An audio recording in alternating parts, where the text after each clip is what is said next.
सुनने वालों को मेरा प्रेम भरा नमस्कार। सुबह के 3:45 बजे हुए हैं, मैं इस पार्क में टहलने आया हूँ। आज मैं मन के ऊपर बात करता हूँ। लोग कहते हैं मन चंगा तो कठौती में गंगा। मन चंगा कब होता है? जब मन से विकार हट जाते हैं हमारे, तो मन चंगा हो जाता है।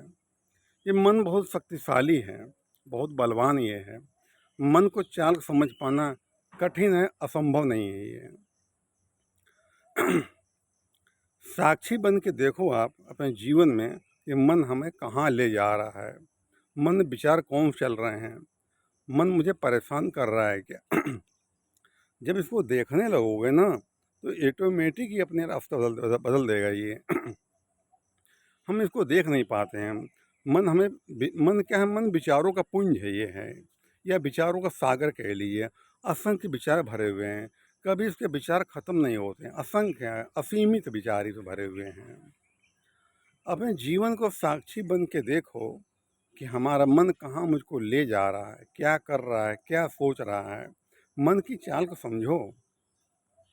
मन अगर दुख देता है, दुख भरे विचार सुनाता है, दुख भरे विचार पैदा करता हमारे हैं, तो जरा देखो तो सही कि मन मुझे कहाँ परेशान कर रहा है। मन हमें विचारों में उलझा करके इधर कोने में बैठ के आनंद ले रहा होता हुआ है, और हम उसकी चाल समझ नहीं पाते हैं, और आदमी डिप्रेशन में आ जाता है।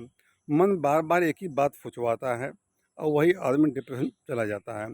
कितने लोग सोच सोच के पागल हो जाते हैं, उल्टा सीधे कर्म कर डालते हैं। ये मन का ही खेल है ये है। जो मन को खेल को समझ लेता है, वो मन से अलग हो जाता है, साक्षी बन जाता है, दृष्टा बन जाता है। जब दृष्टा बन जाओगे, तो आपके मन की सारी बातें समझ में आने लगेंगी। मन आनंदित है वो होता है, तो आनंद घेरे रहता है मुझको है।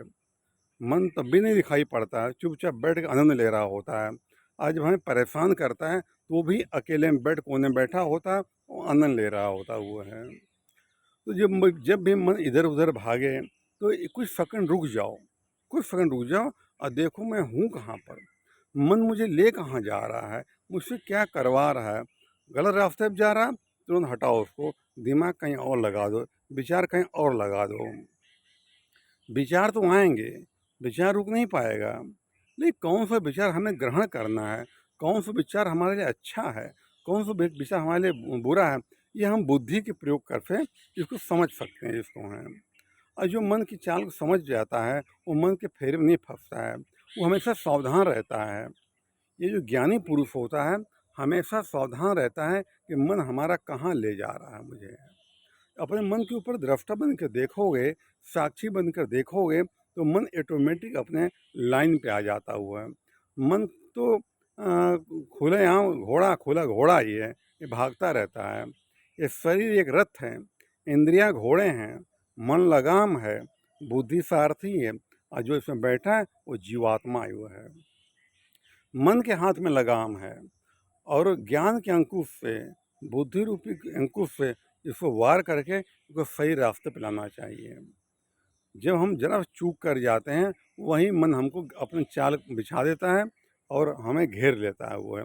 तरह तरह के विचार, तरह तरह के फालतू आशंकाएँ, तरह तरह की बेमतलब की बात मन सोचता रहता है, और अधिक सोचने से, अधिक बोलने से हमारी बुद्धि क्षीण होती है हमारी है।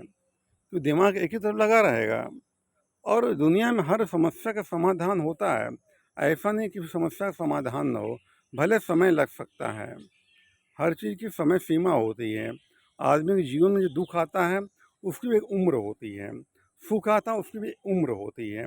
अगर आदमी धैर्य से धैर्य रखे, तो बड़े से बड़े दुख से, बड़े से बड़े परेशानियों से आदमी निकल सकता है। तो समय चक्र चल रहा है, समय में सब कुछ बंधा हुआ है। जिसके जीवन में भाग विधाता ने जो लिख रखा है, वो हो के रहता है।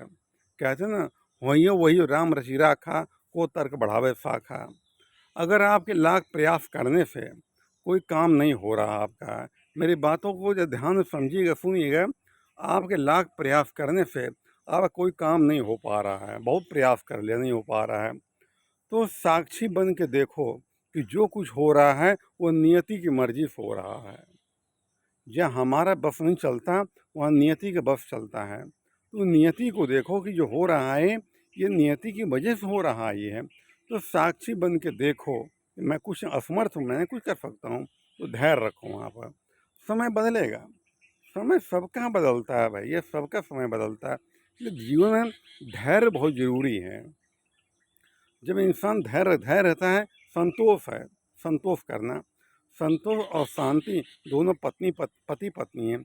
जहाँ संतोष होगा शांति घेरे रहेगी उसको। असंतोष और अशांति दोनों पति पत्नी हैं। जो आदमी असंतोषी होता है वो अशांति से घिरा रहता है। चिता और चिंता ये दोनों बहनें हैं। जहाँ चिंता रहती है वो चिंता चिता तक आदमी पहुँचा देती है। आपने सुना होगा उसी चिंता में हार्ट अटैक हो गया, उसी चिंता में मर गया, उसी चिंता में भाग गया। तो ये चिंता वही तो है, ये मन का खेल केवल है ये। चिता से बड़ी चिंता है, चिता से बड़ी चिंता है, फिर एक बिंदी का अंतर है। चिता से बड़ी चिंता है क्योंकि चिता मरने के बाद जलाती है और चिंता पल पल जलाती रहती है, पल पल खोखला करती रहती है। और मन का ही खेल ये है, चिंता मन की ही पुत्री है ये। तो हमेशा परेशान किए रहेगी। एक राजा था, उसने एक बकरा पाला हुआ था। तो राजा खिलाता था उसको और जब भी उसको आगे कुछ रखता था फिर वो खाने लगता था। राजा देखते इसके पेट नहीं भरता, राजा ने सोचा पेट नहीं भरता है इसका, कितना भी खिला दो फिर जो रखते हैं फिर कुछ खाने लगता है ये। तो उसने ऐलान करवा दिया राज्य में, जो हमारे बकरे को भर पेट खिला देगा उसको 1000 स्वर्ण मुद्राएं दी जाएंगी। जितने मंत्री भैया सब थे सब उसको ले गए, खिलाया पिलाया उसको, खिला के लाते शाम के टाइम। और राजा घास हो लगता खाने उसको, कहें तुमने खिलाया नहीं, पेट भरा ही नहीं इसका ये है। तो जितने भी आए बेचारे को बहुत लोगों को खिलाया पिलाया उसका, लेकिन जब राजा के पास लाते राजा हरी घास डालता बढ़िया बढ़िया, वो लगता खाने, तो तुमने उसका पेट ही नहीं भरा उसमें। उसी राज्य से एक महात्मा जी गुजरे, तो बकरे की चर्चा उन्होंने सुनी कि महाराज पर बकरा है, कितना भी खिला तो पेट नहीं भरता है। तो महाराज राजा के पास गए, कल महाराज मैं आपके बकरे पेट भर दूंगा आपको। महाराज ने कहा बहुत बहुत बड़े बड़े लोग भर नहीं पाए, आप क्या भर पाओगे, तो मुझे एक ऑफर दिया जाए महाराज। एक सैनिक साथ में होता था उनके।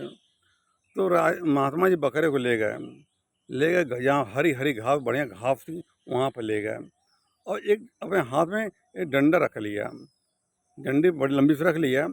जब भी बकरा घास मुंह खाते जाता महात्मा जी बकरे मुंह पर एक डंडे मार दिया करते थे। महात्मा जी घुमाया खूब उसको हरी हरी घास पर, खिलाया कुछ नहीं, खाली मुंह डंडे पर मारते रहे, खाली मारते डंडे मारते रहे। तो शाम को लेकर पहुँचे महात्मा राजा के पास, महात्मा जी राजा हमने आपके बकरे पेट भर दिया है, आप चेक कर लो। राजा ने कहा पेट भरा लग नहीं रहा, करो पेट भर दिया। तो महाराज देख तो लो, रखो उसको आगे। महात्मा डंडा पकड़े हुए थे, राजा ने घास डाली, बकरे ने देखा कि इतने दिन भर तो मारा ही उसने, फिर मुझे मारेगा, मुंह फेर लिया उसने, उन्हें खाया उसने। राजा ने उसको पुरस्कार दिया। तो वह क्या बकरा, क्या ये बकरा मन है, ये है जितना भी खिला दो पेट भरता कभी नहीं इसका ये। इसलिए संयम बहुत ज़रूरी होता है। अपने जीवन को साक्षी बनकर देखो इसको, ये मन की चाल कहाँ ले जा रहा है, मन मुझे परेशान कर रहा है। होता है क्या क्या, आधा गिलास पानी 1 मिनट हाथ पकड़ रहो कोई फर्क नहीं पड़ता है, 1 घंटे पकड़े रहो हाथ भारी हो जाएगा, दिन रात पकड़े रहो हाथ शून्य हो जाएगा, पैरालाइज हो जाएगा। पानी उतना ही था, पकड़े पकड़े भारी कर दिया। इसी तरह मन में कोई विचार आता है, हम लगते हैं सोचने, तो वही विचार हमें जो है पूरे दिमाग में घुमा लेता है और डिप्रेशन शिकार हो जाता है इंसान है। तो मन को चाल को समझो, मन जहाँ जहाँ जाता है कुछ सेकंड रुक देखो कि मन जा कहाँ रहा मुझे। मन का परीक्षण करते रहो। जब मन का परीक्षण करना शुरू कर देंगे तो ये मन परेशान करना बंद कर देता है। जब उल्टा सीधा विचार आता दिमाग हटा लिया वहाँ से, कहीं और ले गए उसको। विचार कुछ छड़ के लिए आएगा, हम तवज्जो नहीं देंगे, वो मेरे पास नहीं रहेगा, वो चला जाएगा वहाँ पर। विचार आया, हमने तवज्जो नहीं दी, वो चला गया। जब हम तवज्जो दे देते हैं, उसको सोचने लगते हैं, उसको आत्मसात कर लेते हैं, तो वही विचार धीरे धीरे बड़ा हो जाता है। विचार के एक बीज आता है, बीज होता है वो। अगर हमें सोचने लगे हवा खाद पानी दिए हमने और वही विचार बड़ा हो जाता है और परेशान कर लेता है। इन विचारों को समझें और इससे मुक्ति पाएँ, जीवन को अपने सुखी बनाएँ। ये मन की चंचलता में मत फंसें। धन्यवाद।